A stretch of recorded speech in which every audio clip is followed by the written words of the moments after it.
नमस्कार। मैं astrologer palmist नील नरेंद्र अपने इस वीडियो में आपका हार्दिक स्वागत करता हूं। और सबसे पहले आपसे प्रार्थना करता हूं कि यदि आपने मेरे चैनल को सब्सक्राइब नहीं किया है तो प्लीज़ उसे सब्सक्राइब करें, जिससे आने वाले साथ में बेल बटन भी पुश कर दें, जिससे आने वाले वीडियोस का नोटिफिकेशन आपको मिल सके। देखिए, आज का जो सब्जेक्ट है, जिस सब्जेक्ट पर मैं वीडियो बना रहा हूँ, ये एक बहुत कॉमन और एक ऐसा सब्जेक्ट है जो आज के इस आधुनिक युग में जिसने अपने पैर बहुत पसार लिए हैं। यानी कि आज हम बात कर रहे हैं ऐसे विषय पर, जो विषय है एक्स्ट्रा मैरिटल अफेयर। यानी कि एक्स्ट्रा मैरिटल अफेयर का मतलब होता है कि आपके विवाह होने के बाद भी आप अपनी पत्नी के अतिरिक्त अन्य किसी व्यक्ति से संपर्क रखते हैं, या सेम कोई अपने पति के अतिरिक्त कोई महिला किसी अन्य व्यक्ति से संपर्क रखती है, शारीरिक और तो ये संबंध जो है ये एक्स्ट्रा मैरिटल अफेयर की कैटेगरी में आते हैं। देखिए, बात तो बहुत साधारण है और हम इसे बहुत आम रूप से सुनते भी हैं। और अगर कोई व्यक्ति इस वीडियो को जो देख रहा है वो इस बात को रियलाइज़ भी करेगा कि ऐसा अमूमन लोगों की ज़िंदगी में आजकल हो रहा है। तो ये सब्जेक्ट बहुत कॉमन भी है और साथ में इस समय बहु प्रचलित है। इसलिए इस विषय पर हमारी जानकारी होना बहुत आवश्यक हो जाता है कि ऐसा हमारे साथ क्यों होता है और कब होता है। According to the astrology and according to the palmistry, ऐसे कौन से साइन होते हैं या ऐसी कौन सी चीज़ होती है जिसे हम अगर अपने हाथ में पहचान लें और तो हम इन सब चीज़ों से बच सकते हैं। निश्चित तौर पर ये एक ऐसा विषय है जिसकी वजह से हमारी व्यक्तिगत ज़िंदगी या व्यक्तिगत वैवाहिक ज़िंदगी के ऊपर बहुत फ़र्क पड़ता है। हो सकता है कि कभी कभी ये चीज़ें आपके सामने उजागर ना भी हों, तो भी इसका इनडायरेक्ट प्रभाव जो है वो हमारे ग्रहों पर पड़ता है, जिसे लोग समझ नहीं पाते। लोग समझते हैं कि इस बात के खुलने से या इस बात के पता लगने से ही हमारे को परेशानी आएगी, लेकिन ऐसा बिल्कुल भी नहीं है। हमारे शास्त्रों के आधार पर यदि आप ऐसा करते भी हैं तो भी निश्चित तौर पर आपको इससे बहुत बड़े बड़े नुकसान होते हैं, जिसके बारे में मैं आज आपको बताने वाला हूँ।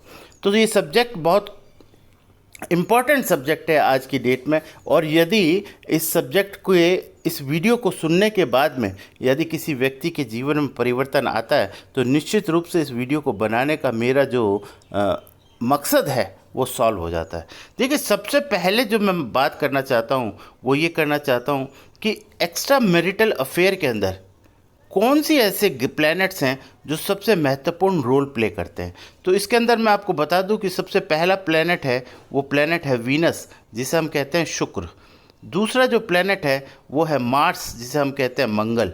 और तीसरा जो प्लैनेट है जिसे हम कहते हैं राहु, यानी कि राहु का मतलब हुआ कि राहु देवता। इन तीन प्लैनेट के कॉम्बिनेशन से एक्स्ट्रा मैरिटल अफेयर की स्थिति क्रिएट होती है, यानी कि हमारे जीवन में बनती है। अच्छा, ये कैसे कैसे बनती है और किस तरीके से हाथ में इसे हमें देखना है, तो यहाँ पर मैं आपको बता दूँ। देखिए, जब भी वीनस, यानी कि आपका वीनस कौन सा प्लैनेट होता है, वीनस पर्वत होता है आपका ये वाला, और मार्स जो होता है वो ये होता है, और राहु आपका यहाँ होता है। तो यानी कि इन तीन के कॉम्बिनेशन को हमें देखना है कि ये किस तरीके से हमारे ऊपर प्रभावित होते हैं। यदि हम हॉरोस्कोप की भी बात करें, अगर कोई व्यक्ति एस्ट्रोलॉजी के हिसाब से, यानी according to the aspect of astrology अगर आप देखना चाहते हैं, तो मैं आपको बता दूं कि एक्स्ट्रा मैरिटल अफेयर की स्थिति में राहु प्लस शुक्र प्लस मंगल, ये कॉम्बिनेशन चाहे युति से बन जाए, युति से भी बन सकता है, और या ये दृष्टि से बन जाए, तो ये स्थिति पैदा होती है जिसमें राहु का नकारात्मक होना आवश्यक है। यानी राहु अगर नकारात्मक हो और साथ में शुक्र और मंगल के ऊपर ये दृष्टि डाल दे, तो निश्चित तौर पर आपको इस तरीके के कामुक चिंतन और एक्स्ट्रा मैरिटल अफेयर की ओर आपको ये धकेल सकता है। इस बात का आपको ख्याल रखना है। तो ये छोटा सा एग्जाम्पल तो मैंने आपको दिया एस्ट्रोलॉजिकल पॉइंट ऑफ व्यू से, और अब पामिस्ट्री में हम इसे कैसे देखते हैं ये चीज़ मैं आपको और बता देता हूँ।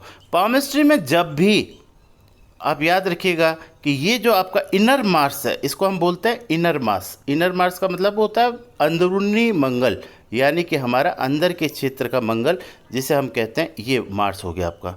और ये हो गया आपका वीनस। जब मार्स और वीनस की युति बनती है हाथ में, तो आप देखेंगे कि ये दोनों प्लैनेट जो है, आप देखिएगा, गौर कीजिएगा कि इस पाम के अंदर यहाँ मार्स से लेकर वीनस तक ये पूरा एक ही एरिया नज़र आ रहा है। इसमें आपको कहीं फ़र्क नज़र नहीं आ रहा कि आपका इसमें वीनस कहाँ से शुरू हुआ है और कहाँ पर मंगल ख़त्म हो रहा है। यानी कि जब पूरा एरिया कॉमन हो जाए, यानी एक सा दिखाई देने लगे, तो आप समझ लीजिएगा कि ऐसी स्थिति के अंदर शुक्र और मंगल की युति किसी न किसी रूप में हो चुकी है। चाहे वो दृष्टिगत हुई है, चाहे वो हॉरोस्कोप के आधार पर वो एक ही भाव के अंदर बैठे हैं। अगर ऐसा हो जाए, उसके बाद आप देखेंगे कि इसका प्रभाव जो है, अब इस शुक्र, इस वीनस और इस मंगल को अगर आप देखें, इसकी युति ने राहु के इस क्षेत्र को अपने प्रभाव में ले लिया है। यानी कि इसका जो एक्सटेंशन है वो आपका हो गया है राहु की तरफ। एक्सटेंशन का मतलब होता है कि ये अपने प्रभाव को राहु पर डालने का प्रयास कर रहे हैं, या ये समझ लीजिए कि राहु अपना प्रभाव इन दोनों प्लैनेटों पर डालने का प्रयास कर रहा है। ऐसी स्थिति के अंदर जब ये प्रॉब्लम, ये स्थिति बनती है पाम के अंदर, तो व्यक्ति का जो चिंतन होता है वो थोड़ा कामुक हो जाता है। अच्छा, कामुक चिंतन होने तक कोई फ़र्क नहीं पड़ता, ये एक साधारण सी बात है। लेकिन जब चिंतन यानी शुक्र की नकारात्मकता में मंगल का सहयोग हो जाए, और तो उसमें क्रिया हो जाती है। यानी एक तो होता है आपका चिंतन, आपने कोई चीज़ के बारे में सोचा, मंगल के प्रभाव से उसमें वो एक्टिवेशन में आ जाता है, यानी वो विचार जो आपके मन में पैदा हुआ वो एक्टिवेशन में आ जाता है। और राहु का प्रभाव मतलब हुआ कि वो जो आप करने जा रहे हैं वो व्यवहारिक तौर पर ठीक नहीं है, या सामाजिक तौर पर ठीक नहीं है, या उसे हम कहते हैं शास्त्र के अनुसार वो ठीक नहीं है। तो ये जो चीज़ है, ये जीवन में आपके साथ घटित हो सकती है। अब आपका प्रश्न हो सकता है कि सर ऐसा होने से क्या होता है। मैं पूछता हूँ कि ऐसा होने से क्या नहीं होता। सबसे पहली चीज़ कि जब भी आपका वीनस, मंगल और राहु एक्टिवेट होकर के किसी भी इलीगल एक्टिविटी में आपको इन्वॉल्व करता है, तो ऐसा करने से आपके वीनस के जितने भी पॉजिटिविटी है वो सारी नकारात्मकता में बदल जाती है। और ये पॉजिटिविटी नकारात्मकता में बदलने से आपको अपने जीवन में जो लग्जरी मिलनी होती है, यानी आपके जीवन में जो भौतिक सुख साधन आपको मिलने होते हैं, वो आपको आपकी जो उसकी ऊर्जा जो है, यानी वीनस की जो पॉजिटिव एनर्जी है, जो आपको एक ऐश्वर्य के रूप में मिलनी चाहिए थी, वो ऐश्वर्य के रूप में ना मिलके वो आपकी इन्हीं चीज़ों में समाप्त हो जाती है। तो इससे आपका पूरा परिवार जो है वो भौतिक संसाधनों से परेशान हो जाता है, यानी कि अपने लग्जरीज़ की वजह से ऐशो आराम जो कहते हैं हम, वो उस परिवार को नहीं प्राप्त होते। सेकेंडरी इसकी वजह से क्या होता है कि जब आपके अंदर ये अपराध बोध चलता है कि हमारे इस तरीके के संबंध हैं, तो इससे आपके मन में क्या होता है, अपराध बोध आता है। अपराध का मतलब होता है कि चाहे कोई जाने ना जाने, आपके मन में स्वतः ही ये भाव आता है कि मैं कुछ गलत कर रहा हूँ। जब ये अपराध बोध आता है तो आपके मन के अंदर जो आपका चंद्रमा है, यानी कि जिसे हम मून कहते हैं, वो प्रभावित होना धीरे धीरे शुरू होता है। और साथ में आप देखते हैं कि इसकी वजह से आपके अंदर एक बेचैनी पैदा होने लगती है, जो पहले थोड़ी थोड़ी होते होते फिर एक ऐसे लेवल पर आती है जब आप इनस्टेबल हो जाते हैं अपने माइंड से, यानी आपका मून इनस्टेबल हो जाता है। और जब मून इनस्टेबल होता है तो ये धीरे धीरे एंजाइटी का रूप लेता है, और एंजाइटी के बाद में आप एक माइल्ड डिप्रेशन में चले जाते हैं, यानी आपको अपराध बोध की वजह से ये चीज़ें सामने आती हैं। और बाय डिफ़ॉल्ट अगर ये बात आपकी पब्लिकली हो जाए, यानी पब्लिकली किसी को पता चल जाए या आपके परिवार के किसी सदस्य को पता चल जाए, तो निश्चित तौर पर आप अपना सम्मान भी खो बैठते हैं। तो ये बहुत इम्पॉर्टेंट चीज़ है। पाम में मैंने समझाया आपको, अगर ऐसी तरह की युति बनती है तो सबसे पहले उपाय के रूप में आपको राहु की नेगेटिव एनर्जी, यानी राहु देवता की नेगेटिव एनर्जी को सबसे पहले आपको कंट्रोल करना पड़ेगा, जिससे कि राहु का नकारात्मक प्रभाव आपके शुक्र और मंगल की युति पर ना पड़े। ऐसा करने के लिए सबसे पहले राहु के जितने भी उपाय होते हैं, आप वो अगर चाहें तो आप मेरे से पूछ भी सकते हैं। और अगर इसके अलावा राहु के अच्छे उपाय करने से यही जो युति आपकी है, ये आपको इसके ठीक विपरीत परिणाम देने में भी सक्षम है। यानी शुक्र और मंगल का कॉम्बिनेशन आपको जीवन के अंदर बहुत ऐश्वर्य के साथ में आपको जीवन वैभवशाली जीवन दे सकता है। तो यहाँ पर मैंने इस सब्जेक्ट में आपको समझाने का प्रयास किया कि जो एक बहुत कॉमन आजकल चीज़ बाहर निकल के आ रही है और आपको अधिकतर सुनने को मिलेगा ऐसी स्थिति के बारे में, इसलिए ऐसा वीडियो बनाना हमारे लिए आवश्यक हो जाता है, जिससे कि हम आपको ये जानकारी दे सकें कि क्यों किसी व्यक्ति के साथ ऐसा होता है।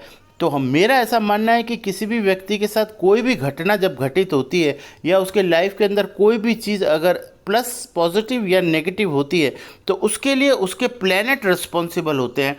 और प्लैनेट का जो कॉम्बिनेशन आपका हॉरोस्कोप में बनता है वो आपके प्रारब्धों की वजह से बनता है, जिसका परिणाम आपको इस जन्म में भुगतना पड़ता है। तो अगर इस तरीके की कोई सिचुएशन आपके जीवन में घटित होती है या आपके परिवार में किसी सदस्य के साथ घटित होती है या आपके दोस्तों में किसी के साथ घटित होती है, तो निश्चित रूप से उससे बोलिएगा कि अपने राहु के ट्रीटमेंट को करें। राहु का उपाय करने से निश्चित तौर पर ये वीनस और मंगल राहु के प्रभाव से जब मुक्त होते हैं तो ये अपना आपको ऐश्वर्य देते हैं, आपको वैभवशाली बनाते हैं। तो अगर सब्जेक्ट वीडियो का ये कंटेंट आपको पसंद आया हो तो निश्चित तौर पर मानिएगा कि आपको इसे शेयर कीजिएगा। मैं हमेशा कहता हूँ कि शेयर करना एक सौभाग्य की बात है, क्योंकि किसी भी व्यक्ति, जैसे हम कहते हैं ना कि कोई व्यक्ति किसी चीज़ को प्रेरणा देता है, तो प्रेरणा देने वाला व्यक्ति और उस प्रेरणा को प्राप्त करने वाला व्यक्ति और उसको अनुमोदन करने वाला व्यक्ति, ये तीनों ही समान रूप से सौभाग्य के मालिक बनते हैं। यानी कि जो उससे सौभाग्य प्राप्त होता है वो तीनों को बराबर मात्रा में होता है, यानी प्रेरक को, अनुमोदक को और कर्ता को। यानी करने वाले को, उसको जो अनुमोदित करता है कि आप अच्छा काम कर रहे हैं, साथ में जो प्रेरणा देता है वो, इन तीनों को हमारे शास्त्र के अनुसार बराबर मात्रा में सौभाग्य की प्राप्ति होती है। इसलिए जब भी कोई अच्छी चीज़ आप किसी को बताते हैं और उसको प्रेरणा देते हैं या किसी अच्छी चीज़ का अनुमोदन करते हैं, तो निश्चित तौर पर आपको उसके सौभाग्य की प्राप्ति होती ही है, इसमें कोई सोचने की बात नहीं है। तो अगर ये वीडियो का आपको कंटेंट पसंद आया तो इसे लाइक शेयर कमेंट करें, और आपसे करबद्ध प्रार्थना है कि अगर मेरे चैनल को आपने सब्सक्राइब नहीं किया है तो प्लीज़ उसे कर दीजिए और साथ में बेल बटन को पुश कर दीजिए, जिससे आने वाले वीडियोस का नोटिफिकेशन आपको मिल सके। यही मेरा आपसे करबद्ध प्रार्थना है। Thank you very much. Radhe Radhe.